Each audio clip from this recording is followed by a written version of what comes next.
오늘 본문 말씀 누가복음 7장 11절로 17절 말씀. 본문 말씀에 나인성에 살고 있는 불쌍한 과부 외아들이 죽었습니다.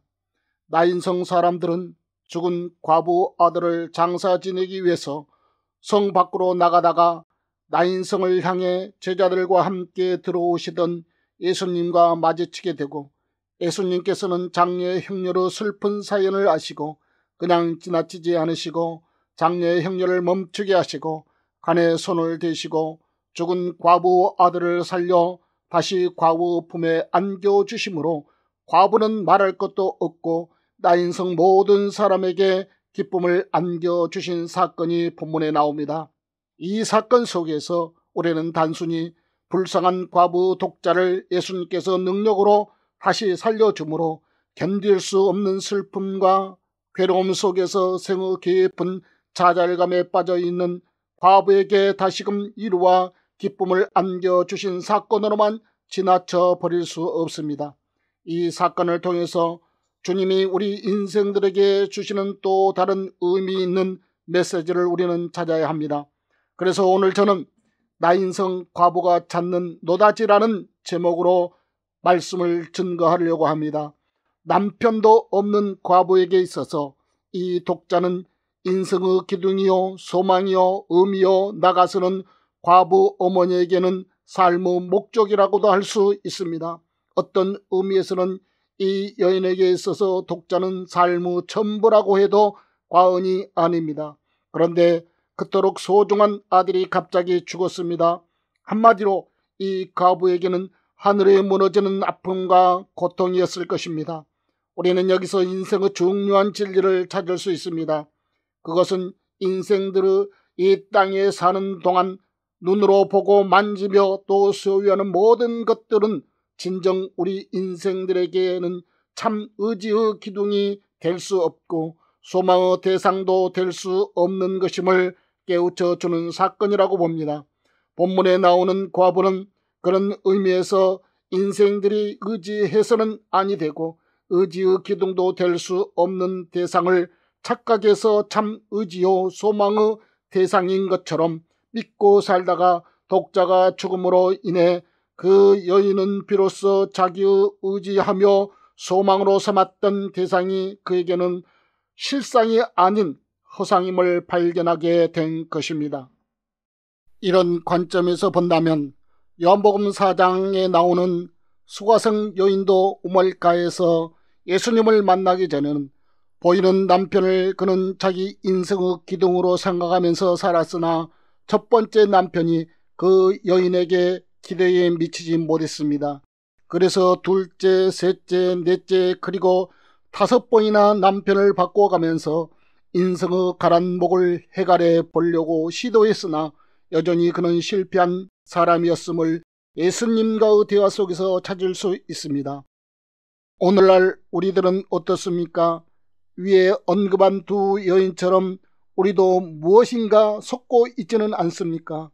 과부에게 있어서 그토록 의지하고 소망으로 삼았던 아들이 어느 날 갑자기 죽었을 때 한순간에 과부의 가난하고 어려운 삶 속에서도 아들에게 거는 기대와 소망 때문에 참고 살아온 과부의 소망은 하루아침에 무너지고 만 것입니다.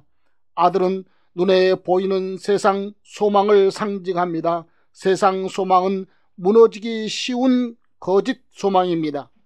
둘째로 독자를 잃고 견딜 수 없는 아픔과 고통 속에서 인생을 찾아야 할 참보와 노다지를 찾게 되었습니다.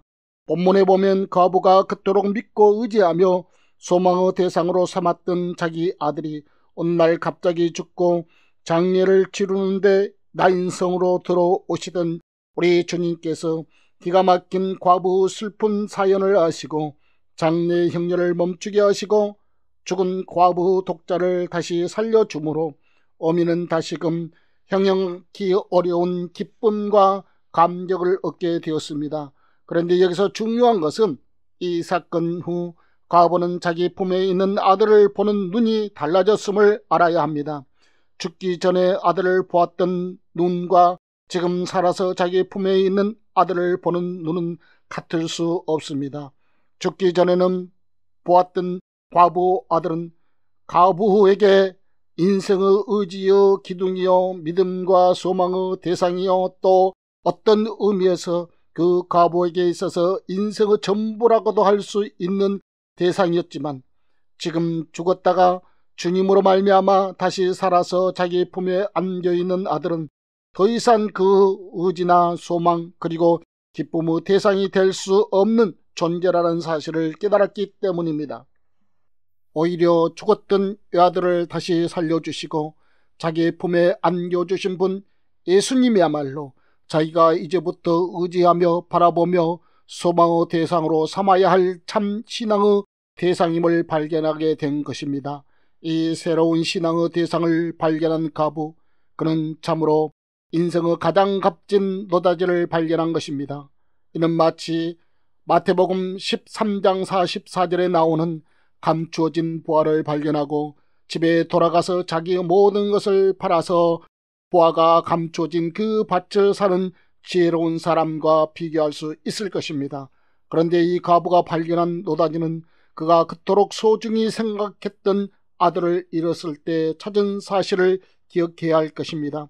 하나님께서는 이 불쌍한 과부 외아들을 병들어 죽게 하시고 이로 인하여 과부 어머니와 나인성 사람들에게 단순히 고난과 고통만을 주시려는 것이 아니고 오히려 이런 아픔과 고통을 통해서 과부와 나인성 사람들에게 참으로 이 세상의 모든 것을 다 팔아서 사야 할 만한 가치가 있는 참 노다지를 발견하는 기쁨과 축복을 누리도록 하기 위함인 것을 알아야 합니다. 욥기서 36장 15절에 하나님은 곤고한 자를 그 곤고한쯤에 구원하시며 학대당할 쯤에 그 길을 여시나니 그러므로 하나님이 너를 곤고함에서 이끌어내사 좁지 않고 넓은 곳으로 옮기려 하셨은즉 무릇 내 상에 차린 것을 살찐 것이 되었으리라고 하셨습니다. 인생의 값진 노다지는 쉽게 얻어지는 것이 아님을 알 수 있습니다. 나인성 과부 이야기는 과부가 찾은 인생의 노다지 이야기임을 알아야 합니다. 오늘날 많은 사람들이 참 노다지 아닌 것을 노다지인지 잘못 알고 그것을 찾으려는 헛된 삶을 사는 사람들이 얼마나 많습니까? 나인성 과부가 찾은 노다지야말로 우리 인생들이 모두가 찾아야 할 참 노다지입니다. 예수님만이 인생의 참 소망이요 참 의지의 대상이기 때문에 예수 그리스도를 찾아 참된 노다지를 찾을 수 있기를 주님의 이름으로 축원합니다.